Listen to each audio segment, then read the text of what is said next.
This is the Bleav in Pro Wrestling podcast. Here's Rick Ucchino and SP3 on the Bleav Podcast Network.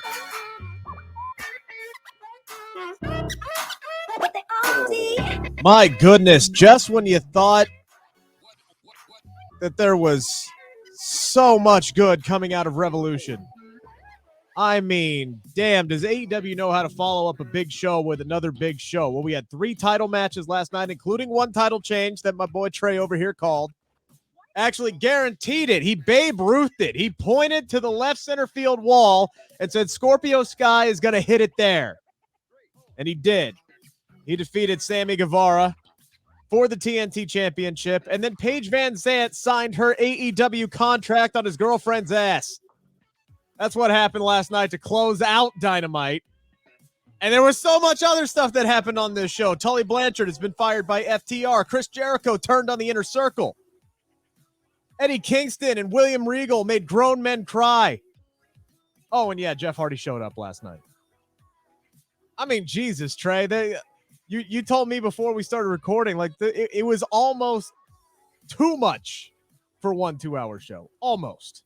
Almost, yeah. When we get into some of the other things, I'll get into why I felt some of the things deserved a little bit more time to breathe. But yeah, that's one of the reasons why AEW is so hot and is generally a better product on a week-to-week basis than WWE right now, is because stuff actually happens every single week. And stuff that matters and stuff that people are invested in. Like if you look at WWE on Raw, which was a pretty decent show, pretty good Raw this week, They followed up an incredible triple threat tag team match for the Raw tag team titles, which saw a title change. Very, very hot start to the show. They followed that up with a 24/7 title match, and then The Miz coming out there and crapping on his hometown. Well, getting cheered by his hometown and then cutting a promo on his hometown to lead to absolutely nothing. Like, unless The Miz is fighting the city of Cleveland at WrestleMania, that whole segment didn't make any sense. And they just completely cooled the entire night down. You don't get that on Dynamite or Rampage on a week-to-week basis. Hell, you don't have time to do that on Rampage. But Dynamite, man, they know where they want to go. They have stories for everybody, and more often than not, it's really, really good stuff. I'm not saying they haven't had stinker segments before. I mean, we did get not 1 but 2 Dan Lambert and Brandy Rhodes, promo segments. All right, It's not all good. They're not firing on all cylinders at 24/7. But a majority of the time, man, they are just hitting, and they are on a heater right now. With every single one of these shows. And again, we have so much to get into, but first things first, football season might be over. The offseason is just getting started. Had another quarterback change teams. Carson Wentz going to the Washington, what are they, the Gladiators, Commanders? I don't even know what the hell they're called anymore. They should just still be called the football team. But whatever. Carson Wentz is going to Washington. Good luck with that, DC. But all the focus is on basketball. It is championship week. NBA playoffs going to be starting soon. And from all the latest odds, totals, players' performance props to where the next fired coach is going to land, BetOnline is your number 1 spot for all of your sports betting needs. Head on over to the website. Use your mobile devices to sign up today. Receive your 50% welcome bonus on your first deposit. Just use our promo code BLEAV to get started. That is BLEAV. And it's not just basketball. BetOnline is your source for hockey, boxing, UFC odds. It is the best in the business. Sports right down to your favorite Vegas casino games. BetOnline is your number 1 online wagering destination, the fastest and easiest way to wager on all your favorite sports and play your favorite games. BetOnline, where the game starts. And Trey Downey filling in once again for SP3, who will be back next week. He's on a much-deserved vacation this week. If you've been tuning in and wondering where he is, I haven't replaced him. Don't worry yet. But the headliner from last night in a jam-packed show was the Hardy Boyz reunion. Jeff Hardy showing up to save his brother after he was kicked out of AHFO. I can't even remember the damn letters, but now I guess it's just AFO, because Andrade and Butcher and the Blade and Isaiah Cassidy and the Private Party Mark Quinn, they all voted Matt Hardy out and then jumped him. And then Jeff Hardy sure as hell took his sweet ass time. I don't know if he was signing autographs in the back. I don't know if he was finishing up, dinner at catering or what was going on. But Matt Hardy's getting his ass kicked, and here comes Darby and Sting, and they're trying to make the save, and it's 5-on-3 at that point. And then all of a sudden, AEW is able to get that classic Hardy Boyz theme. Fightful Select, the first to report today that they were working on getting that, and boy, did they get that quick. All of a sudden, that very, very famous beat drops, and the crowd goes nuts, and God bless Jeff Hardy. His brother's getting choked out, and he takes the time to dance his way down to the ring before making the ultimate save there at the end. A nice embrace. We all knew this was coming. We all knew this was coming tonight. This was the first day that Jeff was able to work after his 90-day non-compete with WWE was up. This is another home run hire for AEW and a no-brainer. And Trey, now they add a Hall of Fame tag team to an already stacked tag team division. Talk about the rich getting richer. Yeah, I think it is a great hire simply because of the publicity that they're going to get from this. The nostalgia that surrounds Jeff Hardy is 100% evident. You can see it anytime on Twitter, just random days. Like Jeff Hardy will be trending on Twitter because people are talking about their fond memories of him. And there are quite a few money matches for the Hardy Boyz in AEW. I'll tell you right now, I'm going to be a little disappointed if the Hardy Boyz' first match in AEW is against the Butcher and the Blade. Like, I think it needs to be bigger than that. And that's part of the reason why I thought the debut was a little lackluster, just simply because of what that AHFO faction or whatever was. It wasn't really doing much for me. I love Andrade as an in-ring performer, but his storylines so far in AEW have kind of been a letdown to me. And it's like, this is the first thing we're getting Hardy into. I will say that I did love the Darby and Sting inclusion simply because we got that visual of the Darby and Jeff stare down. That was really cool. And I tweeted this out. I love the meat on the bone that is there between Jeff and Sting.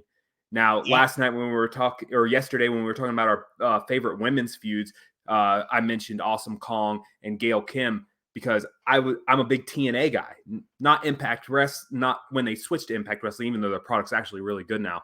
But I love that era of TNA. And if you remember the whole fiasco of Jeff coming down to the ring impaired and that match, that was against Sting 11 years ago, almost to the day at TNA Victory Road. So you can dig into that. I think that is the real money match for the Hardys, and that might end up being what we see at Double or Nothing, because I think you do the private party thing and all of that ahead of time. But Darby and Sting against the Hardy Boyz, there's a lot to that, and that's something that I would be excited about seeing in the future for the Hardy Boyz. The Young Bucks thing writes itself. Yep. Jungle Boy and Luchasaurus, ton of matches there, but I think Darby and Sting is really the one that they could sink their teeth into story-wise. Yeah, when Jeff made everything official and the Hardy Boyz were reunited, I started immediately just writing down the tag teams off the top of my head, right? Young Bucks, Hardy Boyz, Red Dragon, Sting and Darby, FTR, The Acclaimed, Santana and Ortiz, House of Black, Jurassic Express. Isn't that sad that is the 9th team that I wrote down, and they're the current tag team champions? Private Party, Gun Club, Varsity Blondes, Lucha Brothers, Dark Order, Top Flight 2.0, Best Friends, Butcher and the Blade. And at that point, I stopped. Oh, wait. And then I remembered we also added frickin' Jon Moxley and Bryan Danielson to the tag team division. I mean, Jesus. Where does the bevy of riches? I mean, if you're a team like Private Party, what chance do you stand? Like, seriously. Or Top Flight or Best Friends or, God forbid, Butcher and the Blade, who probably will be the first team fed to the Hardy Boyz. Like, I've said this before, and I'll say it again. I don't think the AEW or the AEW Women's Championship is the most prestigious title in this company. It's the Tag Team Championships, because that's the deepest division. It is absolutely stacked, and it's insane to me how you have all-star teams. I mean, you're talking about some of the greatest tag teams of all time, and they could go conceivably 2 or 3 years without winning tag team gold in this company. It's insane to me. I mean, are the Hardy Boyz going to be around 2 or 3 years in the company? That maybe that's pushing it a little bit. If you're going to give them a title run, I think it needs to be fairly quickly at some point at some point this year. But yeah, but I mean, I'm talking about Hardy's, Young Bucks. I mean, it could be 2 years before Red Dragon wins the tag team titles. It could be. I mean, who knows when FTR is going to get their hands back on the belts? That's the thing. They've just taken FTR completely out of the picture because they fired Tully Blanchard because Blanchard's like, you need to be focusing on the tag titles. And they're like, screw that. We want Red Dragon. It's like, I appreciate the fact that they are willing to set up storylines for all these tag teams because they have to. They know the star potential in all of these tag teams. This is something that WWE has never gravitated towards, and it's a budgetary thing with Vince McMahon. He doesn't like paying 2 guys to do the job of 1, but that's his philosophy on things. But he's never valued tag team wrestling the way that AEW does, and they show clearly with this division that they've set up how profitable it can be. Oh yeah, I'm with you. And it's a shame that Vince doesn't value tag team wrestling as much because look at what we just saw on Raw. Phenomenal match. Yeah. Some of the best tag teams ever. You've got 2 of arguably the best tag teams ever in WWE right now in New Day and the Usos. And they have put on banger after banger after banger, but you never see the tag titles really being the focus of a show. You kind of see that a little bit now with what they've been doing on Raw, but you never see the tag titles main eventing a pay-per-view. And that is something that I feel like should have and could have been done in WWE in the past. And we haven't seen it in AEW yet, but there are certainly matches that are capable of doing that. And they do a good job of making the tag team division feel bigger than what WWE does. Even though I do think, maybe not from a depth perspective, but at the top, the tag teams are just as good in WWE as they are in AEW, in my opinion. I would agree, but now I got to play devil's advocate because you talk about how good that triple threat match was. Look at the teams in that match. Randy Orton, Matt Riddle, Kevin Owens, Seth Rollins, and then Alpha Academy. Those are all teams who have been tagging with one another for what? Less than a year? They're all makeshift tag teams. They're all singles competitors that Vince McMahon threw together and said, okay, go be a tag team now.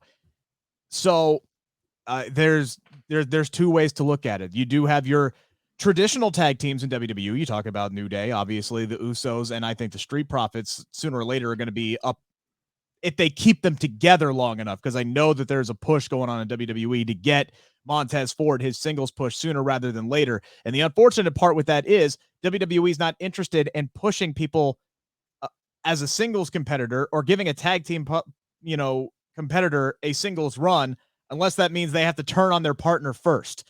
Like they never let, like, the Kofi Kingston winning the WWE Championship while it was still a collection of the New Day. That's like the only time they really have let that happen in the last 10 years. Like, gone are the days of Evolution or DX where you have multiple members who are going after singles championships. He just doesn't do that anymore. Yeah, look at what they did with Big E. They completely separated him from New Day before he got his title run. And now he's out of the main event scene, and now he's tagging with Kofi Kingston, which is and not calling them the I don't know. The whole thing is weird. We could talk about that.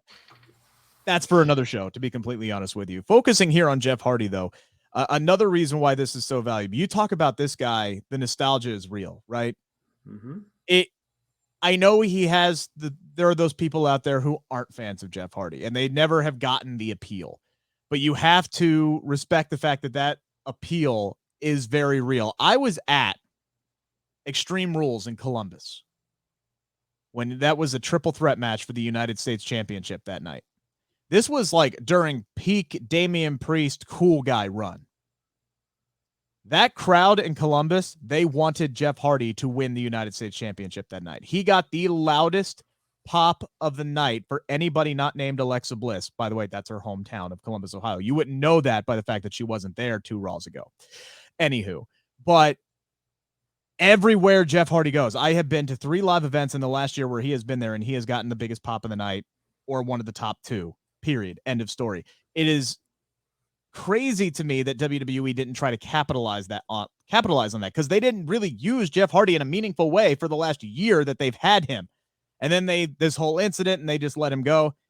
AEW has a home run here because they can use him in the Hardy Boyz. And I still think that he has a legit singles run left in him as well. And you want to talk about meat on the bone, right? You talk about him and Sting.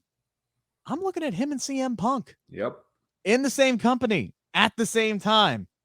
What a time to be alive. Whenever CM Punk wins the AEW Championship, which I do believe will happen, maybe not this year, but maybe early next year, his first opponent needs to be Jeff Hardy. You got him there. You got to pull the trigger. I think nobody plays on history the way that CM Punk does. Well, Please, and for the love of God, give me Jeff Hardy and CM Punk. To be honest, I think that I don't think that we're far away from seeing a CM Punk and Adam Page feud, and I think that there will be callbacks to the CM Punk and Jeff Hardy feud whenever they do that in AEW. Well, and look, CM Punk, even in his response to MJF a couple of weeks ago, was talking about all the heinous stuff that he's done to addicts and things like that. Again, CM Punk's not afraid to go there. He's not afraid to travel down that road and lean back on all the heinous stuff that whether it is what he did with Chris Jericho or whether it is what he did with Jeff Hardy or any of these other guys. So it's going to be fun. This is a home run hire, and adding Matt and Jeff back together again, the rich get richer. But I do want to focus on the Hardy Boyz here as we start our daily 5 count here. It's time to answer the 5 count on the Bleav Podcast Network. When you talk about the Hardy Boyz, Trey, this is a slam dunk first ballot Hall of Fame tag team. And I'm really happy that Jeff turned down WWE's offer to go into the WWE Hall of Fame solo, because it should be the Hardy Boyz that go in together. They are one of the greatest tag teams of all time. This is one of those that's kind of impossible to answer, and I'm kind of putting you on the spot here, but I'll let you go first on this one because I'm such a nice guy. Where do you rank them? Where do you rank the Hardys on the all-time great tag team list? I think they have to be top 10. I'm not sure if I necessarily put them in the top 5. I think that there are, this might be an unpopular opinion, but the 2 teams that I mentioned in WWE right now, Usos and New Day, I put both of those ahead of the Hardy Boyz. If you want to talk about the Hardy Boyz era in WWE, the 2 teams that they're associated most with, Edge and Christian and the Dudleys. Just personal preference, I put Edge and Christian over them, but I do think I put the Hardys ahead of the Dudley Boys. Those are just 3 teams that come to mind initially that I would rank over the Hardy Boyz. But then when you're digging back further, I don't know what you do with like the Steiner brothers, Legion of Doom. There are so many tag teams out there. I do think if you're ranking tag teams all time, I'm just not the biggest Young Bucks fan in the world. So if you want to throw that comparison out, I put the Hardys ahead of the Young Bucks. Now that I'm starting to do this, they might be top 5, but I do have at least 3 teams ahead of them as far as the greatest of all time. So with a question like this, for me, it's almost like in the NFL when people start trying to compare quarterbacks. Like when somebody says, oh, well, who was better, Peyton Manning or Johnny Unitas? I don't know, man. That's 2 completely different sports.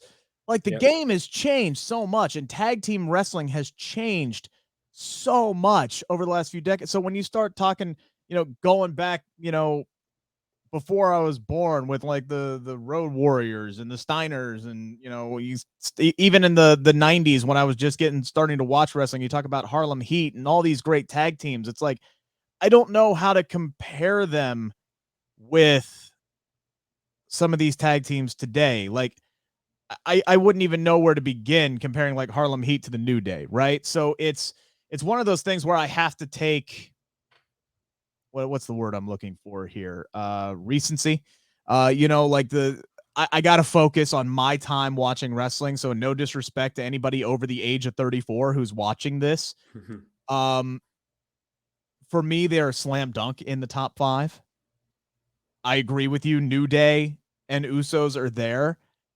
But if you look at the Hardys and even the Dudleys as well. Like it's their success, not just in WWE, but across multiple promotions across the entire world. Like they've been able to stay together and the longevity that they have, winning championships in every single promotion. I think if they win the AEW tag team titles, the Hardy Boys, they make a very strong case to be the number one team on this list. You could give me an hour. Hell, you could give me a week to just watch tape and try to compile a top 5 list. And I don't know if I'd be able to accurately put in place Edge and Christian, the Dudleys, the Hardys, New Day, and the Usos. I just don't know if I could do it. Oh, and by the way, I'm completely forgetting like the New Age Outlaws and some of these other like legendary tag teams as well. So they're top 5 for me. But this is one of those questions that's just fun to throw out there. I think if I had to pinpoint, I'd probably put them at number 2 behind Edge and Christian, who I think are, and I'm biased as well. I will admit my bias, because when I first started watching wrestling was right as both of those two teams were coming up.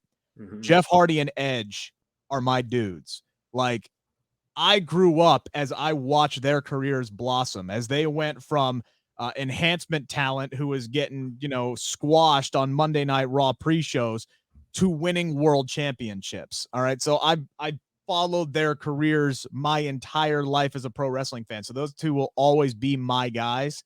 So I will put Edge and Christian 1. I will put the Hardys 2. But if they win the AEW Tag Team Champions, and again, longevity goes into this. Edge and Christian haven't been tagging for forever, since 2005, 2004.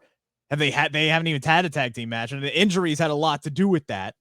But yeah, man, you look at longevity. I think the Hardys, they got an argument to be number 1. They really, really do.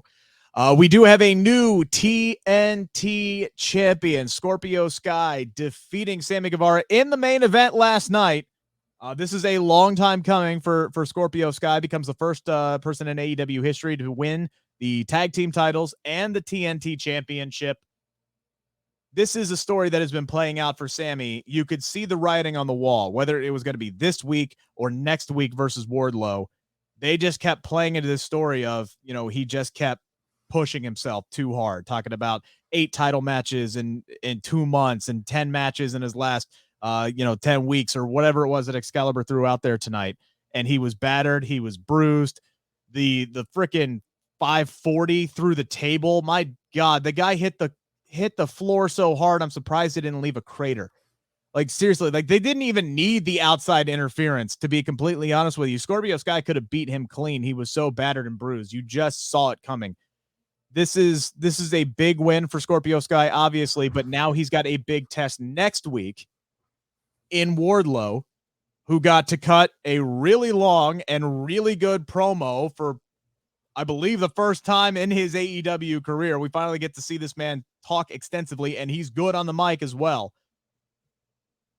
What are we thinking about next week for St. Paddy's Day Slam? Do we think Scorpio Sky is one and done? Is it Wardlow's time next week? Did they put the title on him to do babyface versus heel, or is MJF lurking in the shadows there make you a little weary about Wardlow's chances next week?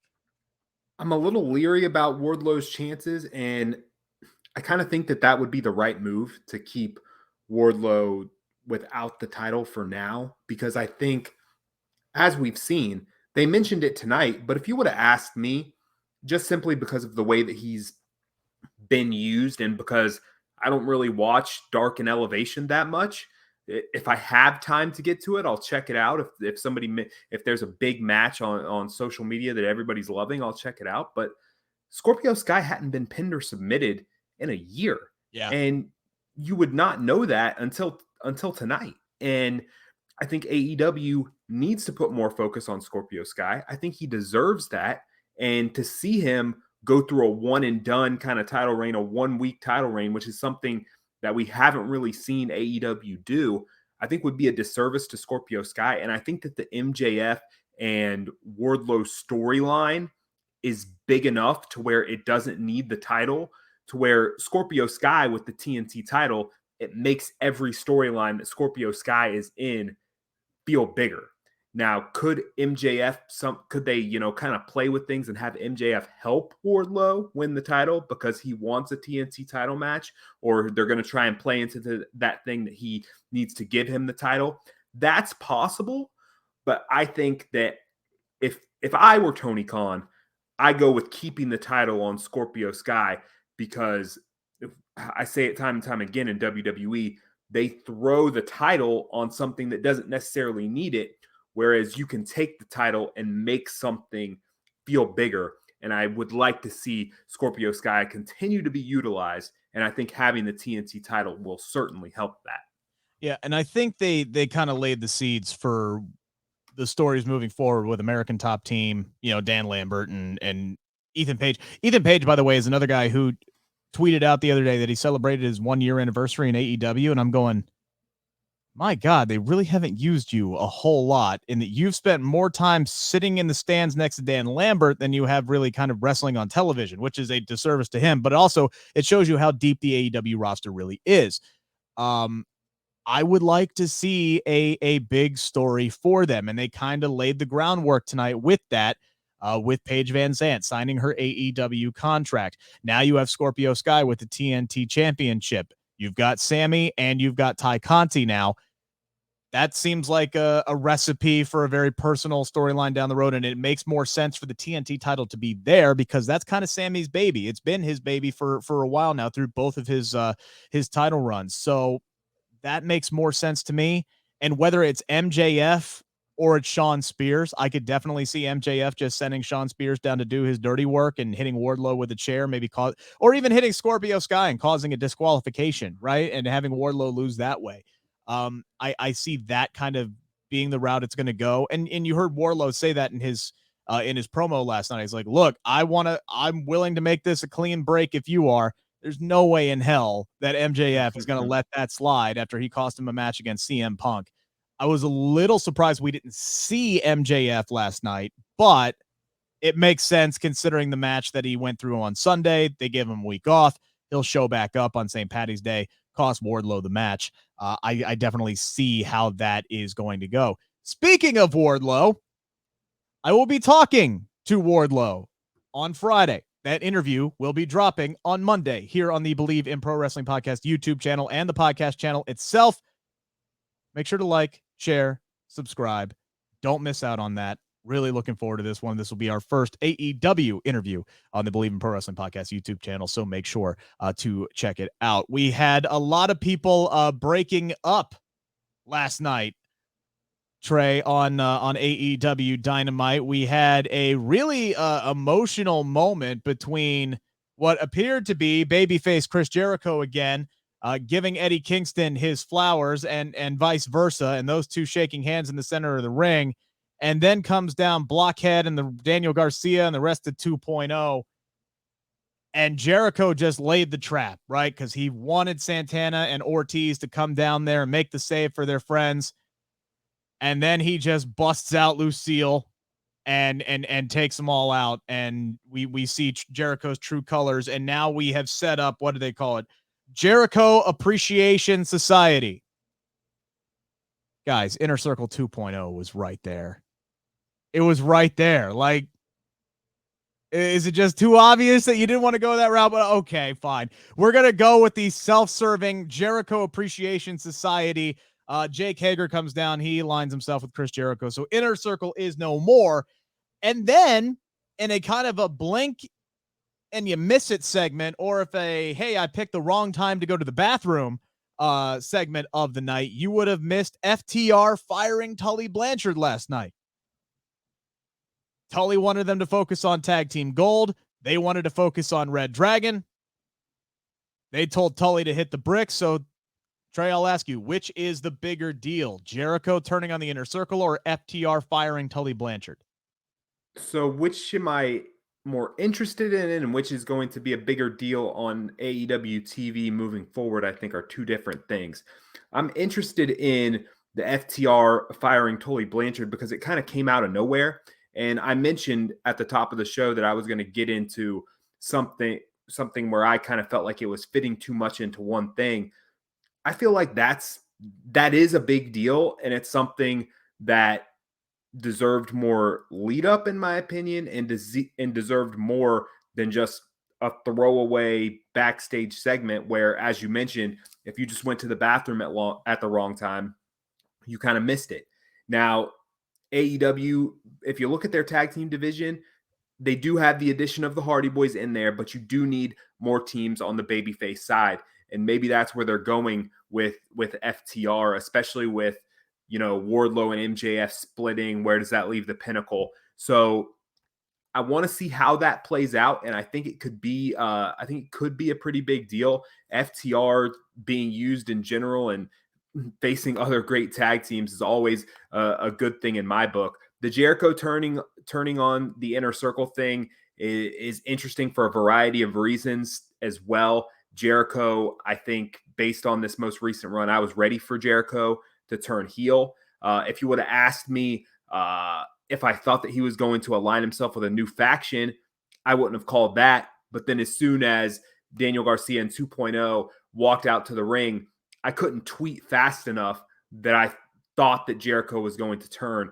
And it was super telegraphed, but I kind of liked it at the same time, because if you look at how 2.0 was going after Jericho in the corner, they weren't really, and Jericho was kind of just laying there. So he was selling the neck, right? Yes. That bad bump he took on Sunday. Yeah. Yeah. So it was telegraphed a little bit. And I think Jericho fits in really well with that group. And, now we're obviously going to see them continue the feud with Eddie Kingston and with Santana and Ortiz as well. And maybe this is something that might lead to the second ever Blood and Guts match, because I think we're getting close to the time last year when they ran that. So maybe that's where this eventually leads. But Santana and Ortiz needed the split. I think they're going to do well on their own. If they keep them with Kingston, I think that's good for all three guys as well. And I do think that this elevates 2.0 and Garcia to a level that they weren't going to get to with just the three of them there. Now, actually start letting those guys win some matches if you want them to mean something too. Yeah, and that is exactly my answer on this. It's a bigger deal to me. Not that really Jericho turned on the Inner Circle. That's whatever. For me, it's aligning himself with Daniel Garcia and 2.0, because that means that AEW wants Daniel Garcia and 2.0 in a bigger position in the company.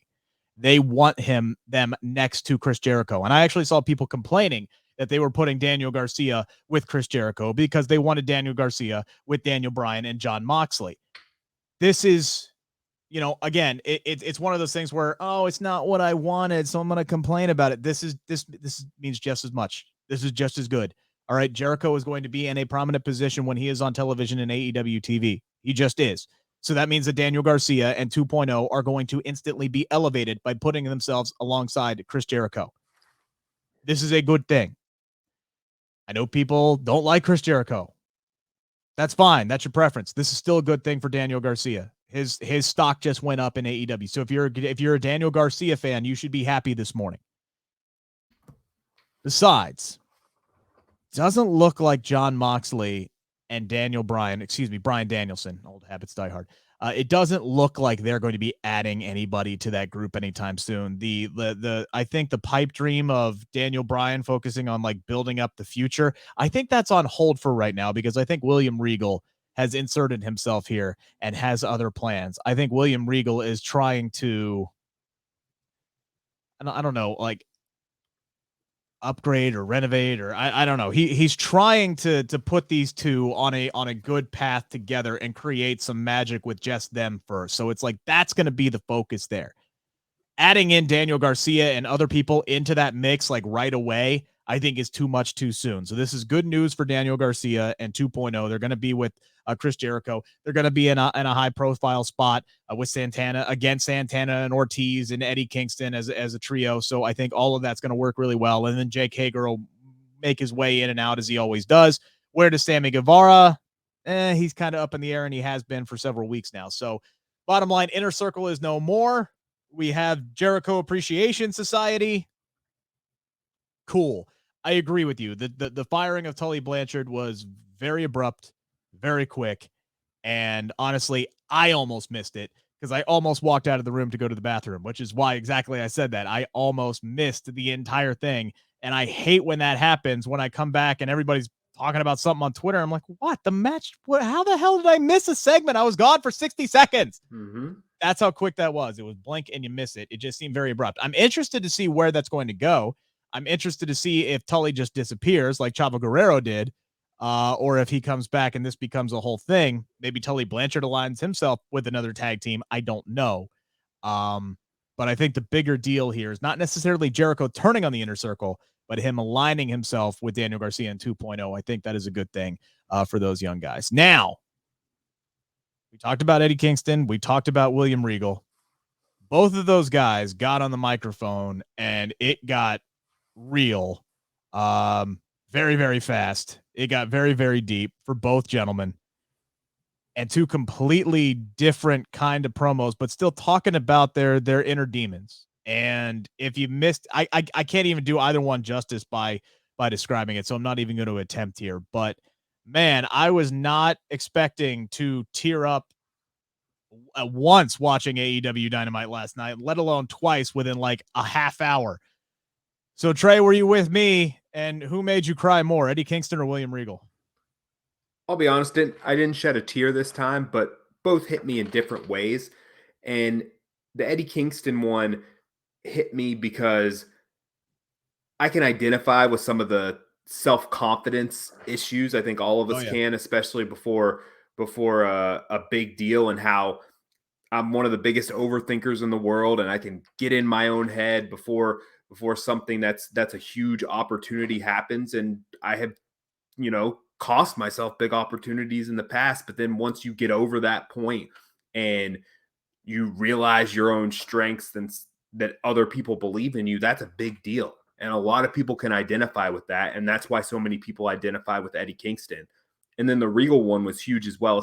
The thing that got me in the Regal one was not even necessarily when he was tearing up talking about Tony Schiavone and talking to Tony and all of that. The thing that got me in that one was looking at Daniel Bryan's face, or Bryan Danielson's face, when he was telling him that he was the perfect wrestler and he's the wrestler that he should have been if he didn't have all of those demons. And I could see that 1,000,000%. And we've seen it through the years, kind of the starts and stops a little bit with William Regal. We've heard the stories about Stone Cold wanting to work with him. We saw when he won King of the Ring and then he got suspended shortly after. There were a ton of start and stops with William Regal, and Bryan Danielson has shown what a wrestler in that style could truly become. So they both hit me in different ways. Both were emotional for different reasons, but both were very good. Yeah. So the Eddie Kingston one got me for the exact same reason that you've said this, because I've been very open and honest that I have massive self-confidence issues. I'm a guy who will go from, thinking, damn, that was really freaking good, something that I just did, and then within the hour, like, I'm agonizing over how bad it was. Like, because that's how much that I get inside my own head, and I create 90 million problems within my own head. Like, I'm the kind of guy who is very hesitant to even ask somebody the simplest of questions because I don't want to be a bother. Like, that is just how I live my everyday life, constantly thinking that I'm bothering people just by existing. That's where I am. All right. And that is a struggle that I'm going to have to deal with for a very, very long time. So listening to Eddie talk about that and not wanting to try and wanting to give up, and I've been there. I've done that. I've had to fight through that. So yes, that got to me. But the William Regal thing hit me for a completely different reason, because for those who don't know, I have done some pro wrestling training. I worked with Jimmy Yang for over a year. And seemingly every training session, Jimmy would bring up William Regal and how he did this, and always kind of brought him up as, a shining example of how to do everything perfectly. And it's kind of amazing, because there would be younger people there who had no idea who William Regal was. And that was mind-boggling to me. And that's kind of like an embodiment of William Regal. Like he talked about that. He had all the tools to be somebody of the caliber of The Rock or Stone Cold Steve Austin, or even of Daniel Bryan. And he just kept constantly getting in his own way. And he was able to pass his knowledge and skills and teach Daniel Bryan everything not to do. And when he said that, Danielson had ascended to become what he never could be, that just struck me. And you could see it in Bryan's face. And more importantly, it was also Jon Moxley. Moxley did a much better job of holding it in, but you could tell that he was struggling as well, listening to William Regal talk. William Regal was, if you haven't read Jon Moxley's book, he was a very important figure in his early days in NXT, from promo class onto their feud that they had with one another.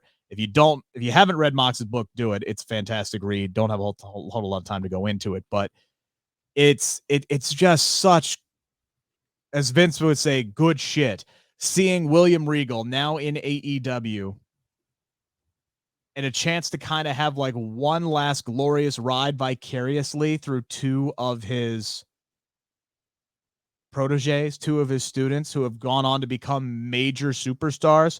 There was a point 3 years ago where Jon Moxley was the hottest wrestler on the planet. He was the number one superstar. Daniel Bryan won the Undisputed World Championship in the main event of WrestleMania. Those are heights that William Regal himself said he could never reach. And man, it just hits you. And you're happy for William Regal that he's getting this spotlight now. And he's just all class. And I can't wait to just watch these three guys work together. I'm with you. And you said live vicariously through Moxley and Danielson. I think we're going to see William Regal in an AEW ring wrestling at some point.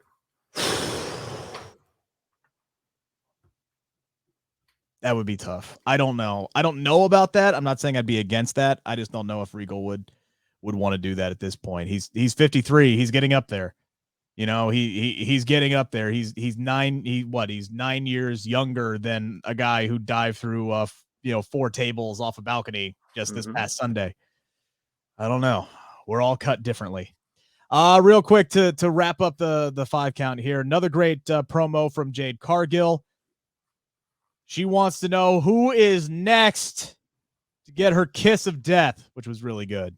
I was wondering why she decided to make out with Tay Conti on Sunday. Who do you want to see challenge Jade Cargill next? That if you look at the women's roster, there's really not a clear challenger there, to be completely honest with you. So AEW's women's roster, I think, is still fairly thin. I mean, you have your elites at the top. You have Britt Baker, you have Thunder Rosa, you have Jade, and then I think that there is a pretty big drop off. You could throw Ruby Soho up into the top of the mix, but I don't. We haven't really seen her a whole lot in the last few weeks. Yeah, and I don't see her like she's a great in-ring performer, but I don't see her at the star level that I can see Baker, Rosa, and Cargill getting to. That's just my opinion there. There are a couple of interesting names. We haven't seen Jade in the ring with Chris Statlander just yet, so I think that is an option. But I'm going to go outside of AEW, and AEW is going to be in Texas multiple times over the next couple of months. They're going to be there for St. Patty's Day Slam in San Antonio, and then they're going to be in Houston. And there is a certain former WWE and NXT performer who I think would be a great fit in AEW, who did her training down in Houston, Texas with Booker T. The former Ember Moon, now Athena, I think would be a great opponent for Jade Cargill. I don't know if I necessarily want to see Jade lose just yet, so I don't know if I want to see Athena coming in on a loss, but I think that would be a phenomenal match, and I think that that's someone that could help Jade out as she continues to grow as an in-ring performer. Athena is for my money, one of the best women's performers on the planet. It was a total disservice what WWE did to her when she got up to the main roster. She never should have been chasing a 24/7 title in the first damn place. And she never should have been let go. Like, I don't know what there's part of me that still thinks that she didn't want to go back to the main roster, which is why she was split from Shotzi when Shotzi went up. And I wouldn't blame her in that situation, but the fact that WWE just looked at Athena and said, "Nah, we don't need you," is still mind-boggling to me. And I would be all for her being in AEW. There are several. I'm also going on the outside here. I figured maybe you would pick one of these three, which is why I'm glad I narrowed it down to these three, because at least I could say the other two. Taya Valkyrie would be a home run for me as well. That is somebody who could come in there and give Jade a really, really good match, and I think has enough equity on her card, much like Athena as well, that they could take that loss and it wouldn't hurt them so much, but it would greatly benefit the women's division by having them in there. I would love to see both of them sign AEW contracts and add to that women's depth to make that bench bigger. But if I'm picking one, I'm going with somebody who is an absolute star and should have been a star in WWE. But of course, they finally give her a damn title match and they build it around a fucking pie. And it was ridiculous. She's only like 22, 23, 24 years old. You could build your entire women's division around her for years. Tony time, baby. Give me Toni Storm in AEW. Even if she loses to Jade Cargill, fine. Whatever. All right. There's a big size advantage there. That's not a big deal to me because, again, that's somebody that you can invest in heavily over the next few years. I would be excited for any one of the three to face Jade Cargill, win, lose, or draw, just because that means they're in AEW. And I think all three of them should be in AEW. And they are so quick. Tony Khan is so quick to sign up these big boys, like the big guy free agents that pop up out there. Yes, I know he signed Mercedes Martinez. He just signed Paige VanZant, and that's all well and good. He did bring in Ruby Soho. But, man, there's a lot of room there in that women's division to grow. And those are three home run hires. If they want to sign to AEW, which I don't know why they wouldn't, bring any one of them, three in men. Throw Nixon, Newell, Tegan Knox into that mix as well. That's another one. Yeah, absolutely. Yeah. I think and she has even said herself that it was like she saw the writing on the wall, the main roster. They didn't want women like her, who wrestle well. I don't know what that means, but I know that she's a hell of a great wrestler, and AEW is a place to go. So yeah, sign all four of them. I'm good with that. One more quick one for the road. Speaking of signing contracts, Fightful Select confirming a story that dropped on the Kurt Angle podcast. First, Miro, a name that we've kind of forgotten about because he hasn't been on TV for quite some time, signed a 4-year contract extension with AEW. Your reaction, sir? Just get him back on TV. He's been phenomenal since they got him away from Kip Sabian. Get him on TV. Give me the Miro and Keith Lee match. Give me Miro feuding with Hangman Page. Put all the titles on Miro. Heck, bring CJ Perry / Lana in there. Another one they could add to the women's division. Absolutely. As his valet. Give me more Miro. I would love it if after Hangman and Jurassic Express win this triple threat or this trios match next week with Adam Cole and Red Dragon, that Miro shows up and sticks Adam Page. I would really, really love that a lot. The only thing that would be hesitant of me to do that is if he shows up and gets in a program with Hangman Adam Page, I would want to put the title on him. Yep. And I would want it to happen immediately. And I don't know if AEW has that in their plans, but they really freaking should. That is all I'm going to say. Trey, it has been fun having you on the show for this past week. I appreciate you pinch hitting and filling in for SP3 again. Let the people know where they can find you and find your stuff. You can follow me on Twitter at TD Experience. Check out the Bucks Nation podcast, and you can find me on the Motor Racing Network as well. That is the Tampa Bay Bucks, not the Milwaukee Bucks, correct? Correct. BUCS, not BUCK. All right. You can follow me on the Twitter machine at Rick Ucchino. For those listening on the podcast, that is RickUcchino. Again, Monday, 3 o'clock Eastern Standard Time in the afternoon. My conversation with Wardlow will be dropping here on the Bleav in Pro Wrestling podcast and YouTube channel. So again, make sure to like, share, subscribe. Thank you so much for your support. Me and SP3 will be back with you Monday, 7 a.m. Enjoy your weekend. Enjoy SmackDown. Enjoy Rampage. Hopefully both shows are really, really good. We'll talk to you next week. You've been listening to the Bleav in Pro Wrestling podcast, brought to you by Bet Online.